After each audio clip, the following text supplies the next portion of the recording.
ভূমিকম্প হচ্ছে মনে হয়। চলো ভিডিওটা দেখে বাকি কমেন্টগুলো পড়বো। Let's go. আমরা এখন বের হইছি, এখন অলমোস্ট রাত 12টা বেজে গেছে সিঙ্গাপুর। আর মাম্মা ওখানে বসে বসে পান খাচ্ছে। That's why আমার এখন মনে হইতেছে, মানে কতটা সেফ সিঙ্গাপুর হতে পারে চিন্তা করো। বাংলাদেশে আমাকে সন্ধ্যা 7টার পর আর বেরোতে দেয় না, কিন্তু এখন রাত 12টা প্লাস বেজে গেছে সিঙ্গাপুর। বাট বাবা কোনো টেনশন করতেছে না, কারণ এখানে টোটালি সেফ। এখানে যদি আমি সারা রাত বাইরে থাকি তারপরে বাবা আমাকে কিছু বলবে না, কারণ এখানে totally safe. So that's why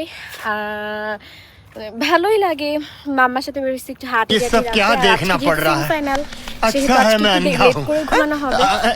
তো দেখো রাস্তাঘাট কি সুন্দর সব, মানে এত জোস লাগে আমার। আমার তো এখান থেকে যেতে ইচ্ছা করে না। মেয়ে হয় নজর ঠিক থাকে না, তাহলে ছেলেদের কি অবস্থা?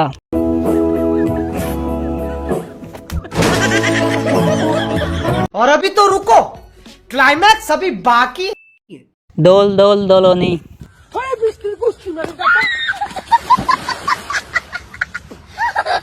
কথায় আছে না, কাজ ভালো হলে ফলও ভালো হয়।